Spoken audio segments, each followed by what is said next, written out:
This session is called Why You Need to Track and to Test. And you're going to be learning about how you can focus on driving results and not just driving traffic. And to do this, you're not only going to learn about the importance of tracking and testing everything while you work on your search engine optimization campaigns, but as well as a few of the methods that you'll be learning about in some of the upcoming videos in this section.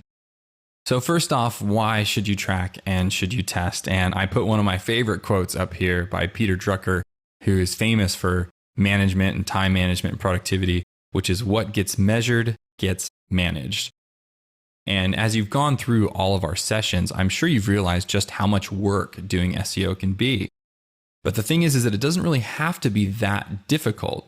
One of the mistakes that a lot of people seem to make that causes this job to be far more difficult than it has to be is they don't track their efforts properly. They might have some analytics and they might be looking at their dashboards, but they're not really drilling down to find insightful data that they can take action on. And in my opinion, working on an online marketing campaign without having all this proper tracking set up is just like swinging at a baseball completely blindfolded. You have a very, very low chance of success. So you definitely need to make sure that you're tracking everything that you can, because again, what gets measured gets managed. So the idea here is to just know what works. You never have to wonder if you're just wasting your time doing all this work.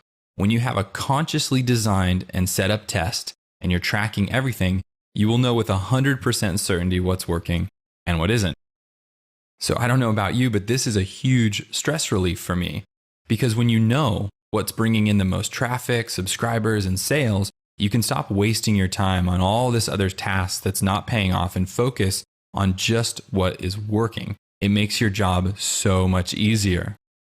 So you're going to know exactly how much revenue a particular keyword is bringing in, or how to identify high traffic pages that are converting very poorly and are essentially letting money fly out the door, so you can work on conversion optimizing those pages, as well as tracking high value sources so you know who's linking to you that is sending you high quality traffic that's very likely to convert. All very, very useful information. So I wanted to look at a quick example. And this is a very common situation that you see when you do SEO, is you have your keyword, you have your traffic, and then you have your revenue set up.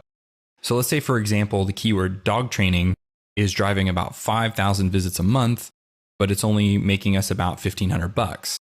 Then we've got teaching my dog to sit, which is a very informational type search, bringing in tons of traffic, but making us very little money. And then we have SF dog trainer, San Francisco dog trainer, is the lowest of the traffic, but brings in the most amount of money. Now, this is a good time to bring up our other video about search intention. So you definitely want to look at the video on search intent, because different keywords definitely have different monetary values. But the interesting thing is that when you have your analytics set up properly, this is something that you're going to know. You're going to know exactly what keywords are driving a lot of traffic, but more importantly, what's driving business, what's actually growing your revenue. And this is something that you can either look at as an entrepreneur and you know where to spend your time, or as an employee, it's a report you can show your boss.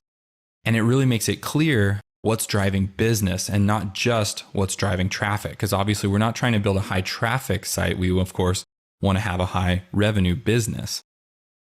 So what we're going to be looking at and what you'll be learning is Google Analytics. We're going to do a whole lot of coverage inside of Google Analytics and how you can drill down and really use Google Analytics for the purposes of SEO. We're going to look at goals and how to track revenue, and then also doing A/B and multivariate tests for conversion optimization. All these are very, very powerful measurement tactics. So in conclusion, knowing what works will allow you to focus your time and energy on what's driving results. And like we just showed earlier, it's not about traffic. If you're trying to build subscribers, you're trying to grow revenue, you know your business goals, and traffic isn't probably one of them. Of course, you want to have a lot of exposure, but you want to be driving quality traffic that's really likely to convert. So testing and tracking and measurement and everything you're going to learn in this section of the course is going to help you get there. It's going to help you know what's going to work, so you can focus on the tasks that are driving results.